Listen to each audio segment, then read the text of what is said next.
Hello बच्चों, पिछले class में हमने खुले बाज़ार की नीति को पढ़ा था। आज हम लोग उसी को ही आगे पढ़ेंगे।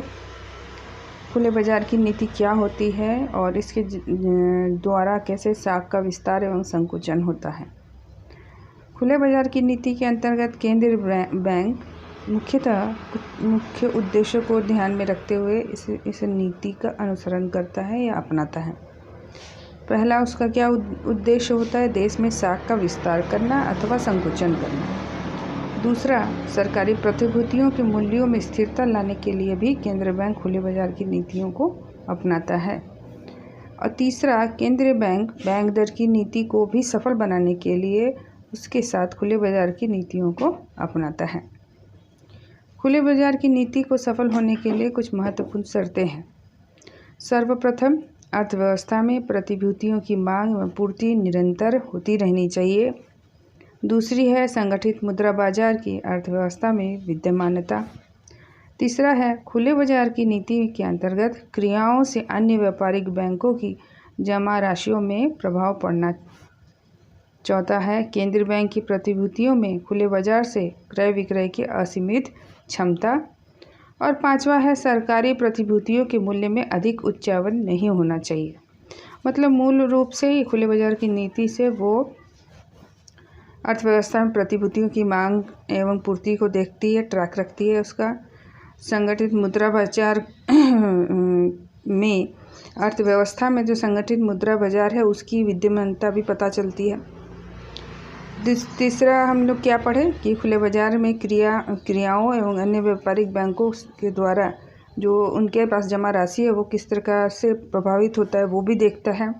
और प्रतिभूतियों में खुले बाजार से क्रय विक्रय की असीमित क्षमता को भी देखता है। प्रतिभूतियों का मूल्य कितना बढ़ सकता है और नहीं बढ़ सकता, उसको बढ़ते हुए उसकी हाईएस्ट पीक या उच्चतम सीमा तक ना पहुँचे उसको भी हम लोग रोक सकते हैं। खुले बाजार की नीति के जिस प्रकार से गुण हैं उस प्रकार से दोष भी हैं या सीमाएं भी हैं। सबसे पहली सीमा क्या है कि खुले बाजार में प्रतिभूतियों की मांग एवं पूर्ति की जो अवस्था है उसको देखेंगे। खुले बाजार की क्रियाएं जब होती है तो ये तभी सफल हो सकती है कि जब अर्थव्यवस्था में प्रतिभूतियों की मांग और पूर्ति बनी रहती है। अगर वो मांग और पूर्ति न बनी रहे तो यह तरीके से सफलता नहीं मिलेगी। अगर खुला बाजार संगठित है तभी ये पद्धति से सफलता मिलेगी। असंगठित खुला बाजार में ये तरीके से सफलता नहीं मिलेगी, क्योंकि यह उसी अर्थव्यवस्था में लागू किया जा सकता है जहाँ की अर्थव्यवस्था का जो खुला बाजार है वो संगठित है, जिसे कि सरकार, भारत सरकार ट्रैक रख सकता है, उसके बारे में जानकारी रख सकता है, उससे संबंधित आंकड़े या रिपोर्ट उसके पास उपस्थित हो। खुले बाजार की नीतियों में प्रतिभूतियों का क्रय विक्रय किया जाता है, लेकिन उसकी क्षमता भी होनी चाहिए। जैसे खुले बाजार की क्रियाओं की सफलता इस बात पर भी आके निर्भर करती है कि केंद्रीय बैंक द्वारा प्रतिभूतियों को जो बेचा या खरीदा जाता है उसको खरीदने और बेचने की क्षमता क्या है।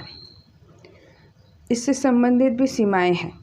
प्रतिभूतियों की क्रय विक्रय के उपरांत व्यापारिक बैंक की नकद कोषों में परिवर्तन जरूर आ जाता है, और अगर नहीं होता है तो खुले बाजार की नीति असफल है।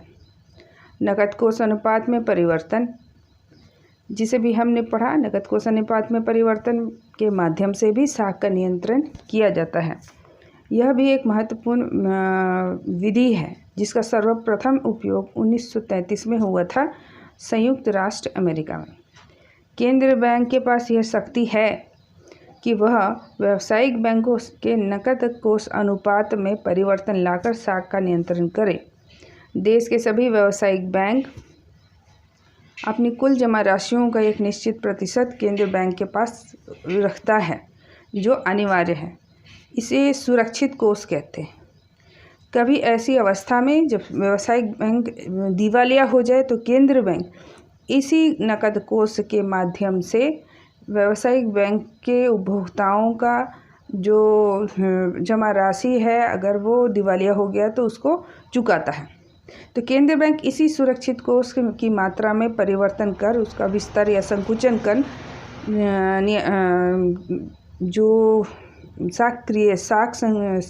जो शाख का विस्तार है उसको कंट्रोल कर सकता है, उसको सीमित कर सकता है। इस प्रकार से अभी तक से हम लोग पढ़े थे क्वांटिटेटिव, अभी हम लोग क्वालिटेटिव मेथड पढ़ेंगे, गुणात्मक तरीके पढ़ेंगे परिमाणात्मक तरीके पढ़ने के बाद। शाख नियंत्रण में गुणात्मक तरीके से हमें यह समझ में आता है कि केंद्रीय बैंक द्वारा किसी भी निश्चित उद्देश्य अथवा अर्थव्यवस्था की किसी भी विशेष शाखा के लिए शाख का नियमन एवं नियंत्रण करना है, तो इस विधि को अपनाया जाता है। इस प्रकार से हम शाख नियंत्रण के गुणात्मक तरीके में केंद्रीय बैंक शाख की मात्रा पर नियंत्रण कर सकता है एवं दिशा को भी नियंत्रित कर सकता है। इस विधि के अंतर्गत इस बात पर भी ध्यान दिया जाता है कि किन कार्यों में शाख का प्रयोग करना चाहिए और किन कार्यों में शाख का प्रयोग नहीं करना चाहिए। अतः हम कह सकते हैं कि शाख नियंत्रण की गुणात्मक विधि केवल शाख के व्यवहार पर नियंत्रित होती है। इस विधि के अंतर्गत आता है अनेक विधियां, जिसमें से सबसे पहला है शाख की राशनिंग, दूसरा है उपभोक्ता का शाख का नियमन, regulation of consumer credit,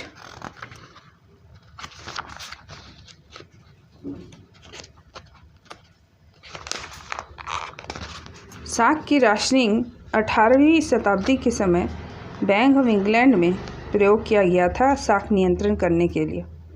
Germany में रिंच बैंक ने 1924 में उस समय शाख मुद्रा की राशनिंग की, जब देश की मुद्रा की स्थिति खतरे में पड़ गई थी।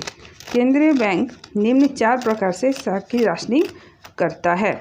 सबसे पहला, बैंक द्वारा पुनः भुनाने की सुविधा अगर पूर्णतः समाप्त हो गई हो तो बैंक की पुनः भुनाने की सुविधा अगर प्रतिबंधित हो तो बैंक द्वारा विभिन्न उद्योगों एवं व्यवसायों को दिए जाने वाले कोटा को निश्चित हो गई है तो इस प्रणाली का प्रयोग किया जाता है। भुनाने का मतलब होता है डिस्काउंट कराना। बैंक के पास जब शाख की राशनिंग के में क्या होता है कि आप एक कोटा तय कर दिया जाता है। जैसे राशन हम लोग लेते हैं ना, तो राशन में हम लोग के लिए प्रत्येक व्यक्ति के लिए कोटा तय कर दिया जाता है कि प्रत्येक व्यक्ति इतना से ज़्यादा मात्रा राशन से नहीं ले सकता। उसी प्रकार केंद्रीय बैंक भी कोटा तय कर देता है। लेकिन ये कब करता है ये सुविधा? जब वो बार बार वो भुना नहीं सकता है। व्यावसायिक बैंक के फर्स्ट क्लास सिक्योरिटीज़ को वो जब डिस्काउंट नहीं कर सकता, तब वो इस तरीके से राशनिंग करता है। सुविधा का प्रतिबंध, जो सुविधा है भुनाने की, अगर उसमें प्रतिबंध लगा हुआ है तो, या विभिन्न उद्योग व्यवसायों में जाने वाले कोटा निश्चित कर दिया गया है तो। दूसरा है उपभोक्ता का शाख नियमन। इस विधि का सबसे पहला प्रयोग अमेरिका में 1941 में हुआ था, फेडरल रिजर्व सिस्टम में। इसके अंतर्गत उपभोक्ताओं को किस्त पर टिकाऊ उपभोग वस्तुएं बेची जाती है, जो हम लोग आज लेते हैं जैसे कि फ्रिज, वॉशिंग मशीन, टेलीविज़न लोग EMI पे लेता है। ये उसी प्रकार की एक विधि है। इसके अंतर्गत अर्थव्यवस्था में शाख का काफ़ी विस्तार किया जाता है। देश में मुद्रास्फीति भी पैदा हो जाती है। इस विधि के अंतर्गत शाख के विस्तार को रोकने के लिए किस्तों पर उपभोक्ताओं की बेची जाने वाली ज़्यादातर वस्तुओं पर प्रतिबंध लगा दिया जाता है तथा कुछ किस्तों पर बेची जाने वाली वस्तुओं की रकम बढ़ा दी जाती है एवं किस्तों के समय को कम कर दिया जाता है। इस प्रकार का शाख नियंत्रण किया जाता है। जैसे हम लोग किस्त पे ले रहे हैं तो लिमिटेड किस्त पे बोलेगा कि डाउन पेमेंट ज़्यादा होगा, आप कीमत का 40% जब पहले जमा करिए, उसके बाद बाकी लोन पे मिलेगा। लोन आपको 6 महीने में चुकाना होगा, तो ऐसे में लोग किस्त पे सामान कम लेते हैं। उसके बाद है आपका सीमांत आवश्यकताओं में परिवर्तन। केंद्रीय बैंक ऋणों की सीमांत आवश्यकताओं में परिवर्तन करके गुणात्मक शाख नियंत्रण की नीति को लागू करता है। और जब बैंक प्रतिभूतियों के आधार पर ऋण देता है तो प्रतिभूतियों के भी पूर्ण मूल्य, that is full value of security के बराबर ऋण नहीं देता। क्यों नहीं देता?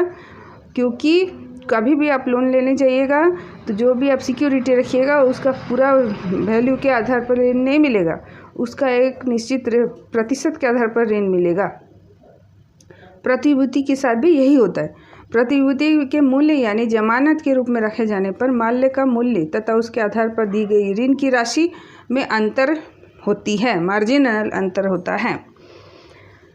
जब केंद्रीय बैंक महसूस करता है कि देश में व्यापारी किसी भी विशेष वस्तु का अधिक भंडार रख रहे हैं तो उस वस्तु के मूल्य बढ़ जा रहा है, तो वह इन वस्तुओं के लिए दी जाने वाली साख पर नियंत्रण करने लग जाता है। जैसे मान लीजिए कंज्यूमर ड्यूरेबल्स, जैसे हम लोग अभी चर्चा किए, फ्रिज, वॉशिंग मशीन, टीवी और इस प्रकार से इसको हम लोग कंज्यूमर ड्यूरेबल्स बोल रहे हैं। अगर देखेगा कि इस पर लेने वाला ऋण बढ़ रहा है, लोग ईएमआई पे ज़्यादा ले रहे हैं, तो वहाँ सरकार उसको कंट्रोल करेगा। वैसे ही सोना पे ज़्यादा ले रहे हैं तो उस पे कंट्रोल करेगा। वैसे ही अगर सामान, ज़मीन या इस तरीके के सामान को गिरवी रख के ले रहे हैं तो अगर उस पर लोन ज़्यादा ले रहे हैं तो सरकार उसको कंट्रोल करेगा। निर्भर करता है कि क्या चीज़ के आधार पर साख का विस्तार अधिक हो रहा है। कोई व्यक्तिगत प्रतिभूति को रख के ले रहा है तो उस पर भी सरकार जो है कंट्रोल करेगा। और उसके बाद है सीधी कार्रवाई। सीधी कार्रवाई के अंतर्गत साख के नियंत्रण के लिए लगभग सभी केंद्रीय बैंक सीधी कार्रवाई भी करती है, डायरेक्शन देती है डायरेक्ट कि नहीं, तुमको ऐसा नहीं करना है, तुमको साख का ज़्यादा विस्तार नहीं करना है, और अगर करोगे तो यह दंडनीय अपराध है। और केंद्रीय बैंक व्यावसायिक बैंक को चेताता है कि अगर ऐसा करेगा तो तुमको दंड दिया जाएगा। लास्ट है नैतिक दबाव डालना। ठीक है, इसके लिए वो क्या करता है, विभिन्न प्रकार से ऐसी जो स्थिति है वो विभिन्न देशों में हो चुकी है। England, France, Sweden, Holland, Canada, Australia आदि देशों में ये विधि का प्रयोग कर दिया गया, जिसमें कि वो डायरेक्ट व्यावसायिक बैंक को जो चिट्ठी लिखता है और उसको नैतिक दबाव डालता है कि ऐसा ऐसा हो गया, नैतिक रूप से आप ये जो कर रहे हैं ये सही नहीं है, आपको उसको नहीं करना चाहिए। इसके बाद है पब्लिसिटी।